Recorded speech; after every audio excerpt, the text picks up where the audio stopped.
every time a wrestling match begins, an angel gets its wings. Or you could consider it a showdown. But in order for it to be a super showdown, like we'll have this Saturday in Australia, we need to make sure that every single match is built up to like a ridiculous amount. And this Raw actually built up every single one of its matches. Welcome to the Raw Review. Yeah. We hit every little bit. We even had a little bit of evolution build, but we had a lot of build towards Super Showdown that'll happen this Saturday in Melbourne, Australia. Tell us what happened. We had Dean Ambrose come out and kind of tease the idea that he was going to jump ship from the Shield, but then eventually kind of went back to being very, very adamant that the Shield sticks together, the Shield goes into battle together, so everything's pretty good. Baron Corbin came out and fucked that up a little bit by giving Dean Ambrose options. His first option was to face Seth Rollins for the Intercontinental Championship, or he could face Roman Reigns for the Universal Championship. That's behind door number 3. Or he could face Braun Strowman one-on-one.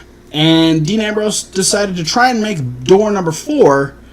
Unfortunately, Baron Corbin says, that's not how that goes. You're going to face Braun Strowman right now. Gotta go through one of the predetermined doors. We had Braun Strowman defeat Dean Ambrose by disqualification, though, because Roman Reigns came out to save Dean Ambrose from the ass-whooping that he was receiving from Braun Strowman. Yeah. Seth. It was going to be like a third power slam. So. Yeah. Seth also came out, and then Braun was backed up by Dolph and Drew, to which Baron Corbin came out and said, no, this isn't going to happen. You're stopping that shit right now.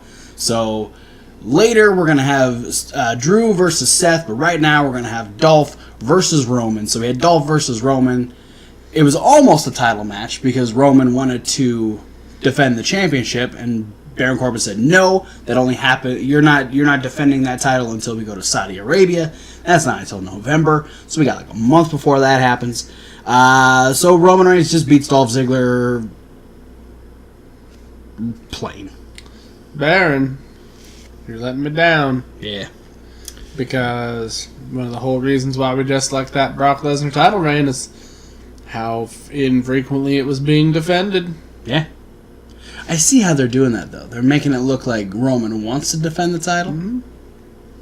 I see what you're doing, WWE. That's smart. At least the championship will be on the television. Yes, which is already a plus from the Brock Lesnar reign. Dean is very angry with Seth, saying that, oh, yeah, sure, Roman came out at the perfect time. If honestly, I could have been the Intercontinental Champion right now, and then walked away from Seth. We had Ronda Rousey defeat Ruby Riott. We had Connor defeat Bobby Roode. We had a moment of bliss with Alexa Bliss, and she just trashed on Trish Stratus and told us a terrible story about how Trish treated her like a piece of crap when she was just a 7-year-old girl asking for an autograph. None of it was probably true, but we got that story anyway. B-Team defeated the Revival. Then the Authors of Pain came out and destroyed the B-Team, and Corbin was quite happy with the situation. Apparently Corbin doesn't like the B-Team. Apparently not. Roman Reigns then approached Dean Ambrose and just wanted to know if he was all right. And Dean said, yeah, I'm fine. But if I wasn't such a nice guy, I might be Universal Champion right now. So Dean really just kind of sticking it to Seth and Roman, really making it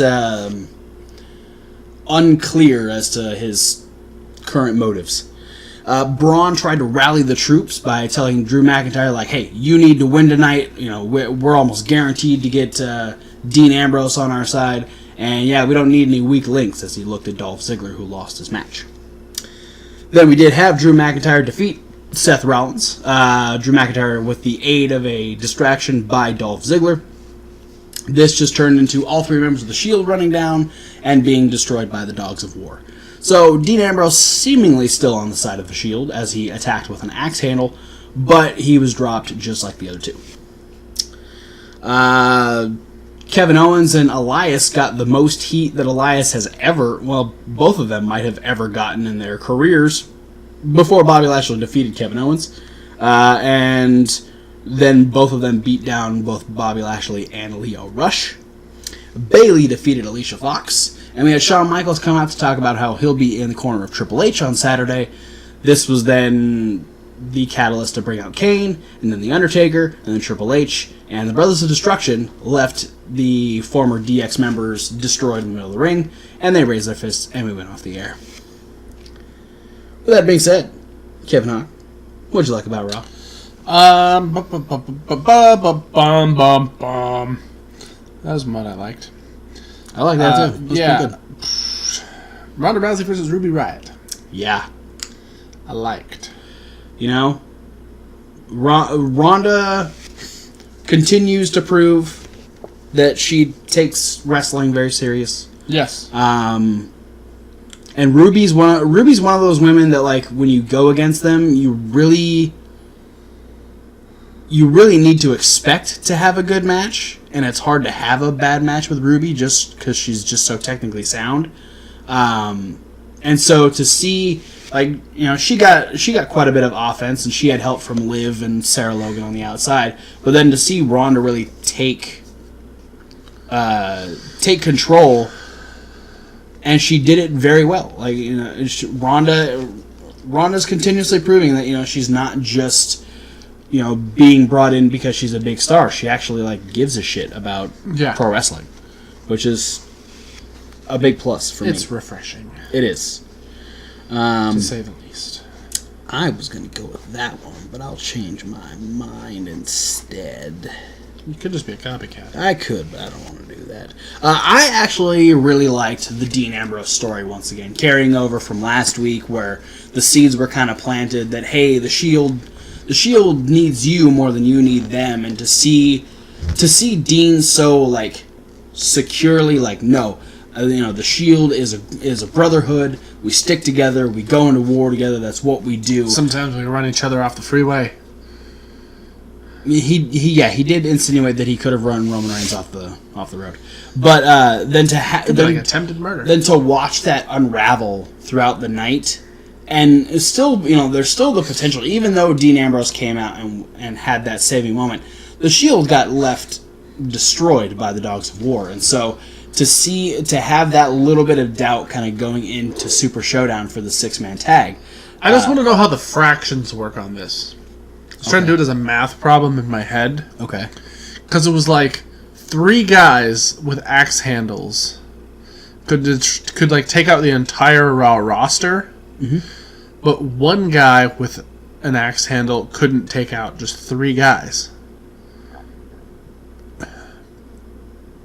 So I guess it's like axe handle powers aren't even. Okay, so one it's going to be an exponential thing where, like, the power multiplies the more axe handles. Well, and here's the difference: when 3 guys attack with axe handles at the same time, they're like it's an added strength. When they're all swinging axe handles at the same time, it's just chaos, and it's hard to combat that. But when 2 guys have already been beat down and 1 guy comes out with an axe handle, it's a lot easier to overpower that 1 man with an axe handle, especially if you're Braun Strowman.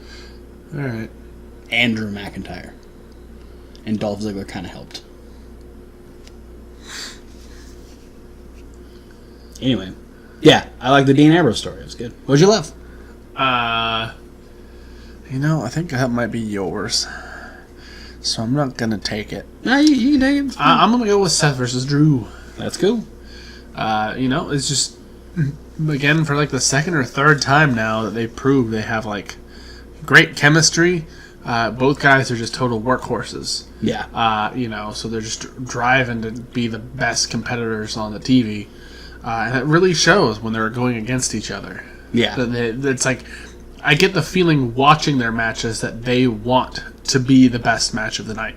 And that lends to the story that they built too, is that, you know, Drew and Dolph saying, like, hey, we came to Raw to make it better, and we respect Seth Rollins for the work that he puts in. We understand that he's one of the guys that wants to make this show better as well. And so to watch them really clash on that particular platform is fun to watch. And they play off each other so well. That surprise Claymore kick with Dolph just kind of like, hey, I'm here. No, I'm not. Yeah. It was a good little addition to the match. I'm going to give my love to... Oh, man. Was that going to be your love? No. So I think the second from the top is what I picked. That was going to be your line. Yeah, I mean, I'm thinking, or the fact that you wrote that in backwards. What did I write in backwards?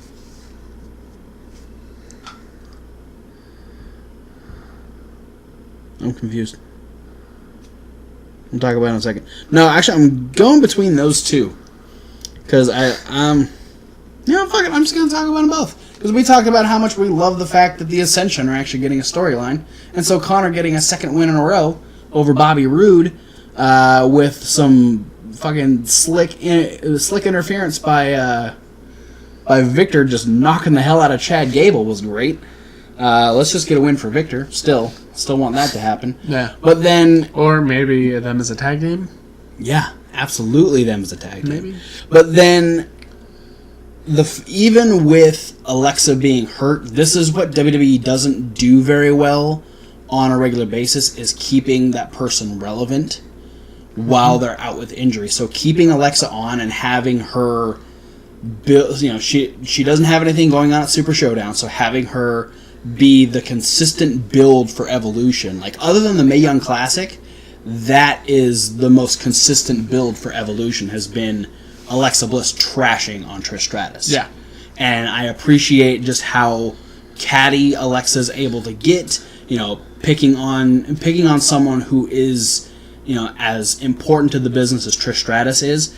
Alexa does a great job of just undermining everything she's ever accomplished by she's terrible at this, she's not as good as me at this, and she's a fantastic heel. And so having her be that driving force of, they're building Evolution around that. I mean, it was the first match announced. We haven't seen anything about Lita versus Mickey. We just got Shayna versus Kairi confirmed, and then we have the Mae Young Classic, and that's about all the build that we're getting, because a lot of focus has been on Super Showdown. Granted, once they get back from Australia, it's all going to be about Evolution, but Alexa Bliss is way ahead of the game as far as building her match with Trish Stratus. Yeah. And I like it. Did you dislike anything? I just want to be, I liked that we brought back the Moment of Bliss, but I'm going to be a little critical of Alexa Bliss trying to pull the wool over our eyes. Okay. Telling her story about how Trish was rude to little, poor old 7-year-old Alexa Bliss. Mm-hmm. That was 20 years ago. She's 27 years old.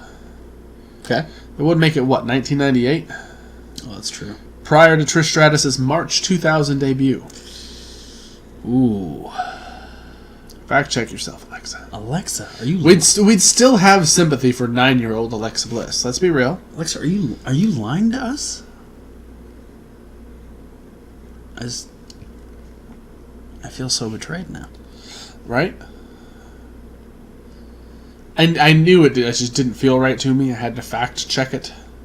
I saw you looking through somebody's Wikipedia. I wasn't sure whose it was. I was looking at Trish's Wikipedia to see when she debuted. I knew she debuted in 2000 because she debuted not long after I started watching wrestling. Yeah. So, but my real dislike is RC Cherry Cola is nasty.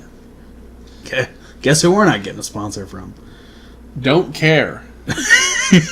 I wouldn't want a sponsor from Nasty Soda. That's gross. Unless it's worth a lot of money. What about regular RC Cola? Fine, perfect. RC Cola is good. I like it. But I love RC Cola at all the diners that don't want to shill out the money for Coke or Pepsi. It's a good third choice. Yeah, and then also that just in your notes that you wrote that Bobby Lashley beat Kevin Owens, but he didn't. He didn't? No, Kevin Owens got the roll up. Oh yeah, he did. I just assumed.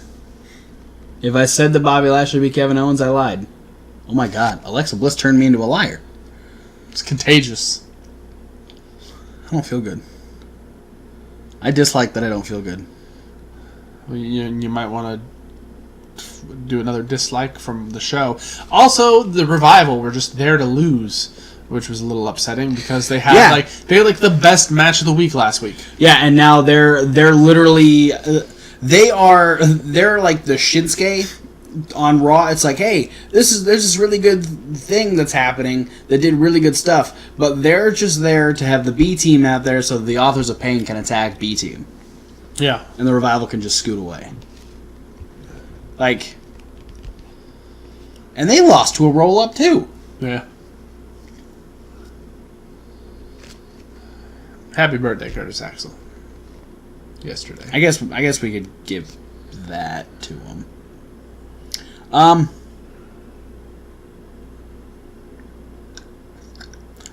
don't really have a dislike. No? I'll piggyback on yours. I didn't steal anything else from you. Alright. Yeah. Treating the Revival like redheaded stepchild, that's bullshit. Yeah. Sorry to all the redheaded stepchildren. But it is pretty cool if you're in the same boat as the Revival, because the Revival are cool. They are. I feel like this is still really insensitive no matter how I turn this. So Pretty much. I should probably just end the video now. Do it. Alright. Thanks for watching, guys. Don't forget to like, comment, and subscribe. Click those links down below. There's so many social media links. There's also a podcast link. That's the link that says SoundCloud. And there's Reasonable Wrestling Fans. It's reasonable with a W. Like wrestling. Where we have the list with Kevin Hawk, me, Question of the Week with Thomas Not Wolf, me. other videos that are loosely based around wrestling, but every single month we have an unboxing video from our friends at Pro Wrestling Crate. Get these micro brawlers. Yeah, we get all these micro brawlers. We also got this little Braun guy. We got this, but both this and Braun came in different boxes. You won't know what type of boxes unless you go watch the Battle playlist. of the Boxes. Yeah. There's a couple of those in there. Yeah. So go check it out. Let us know what you like. Let us know what other types of stuff you want to see. But for now, guys, thanks for watching, and we'll see you at whatever video you decide to watch next. And never forget to take your daily dose Of fuck motives.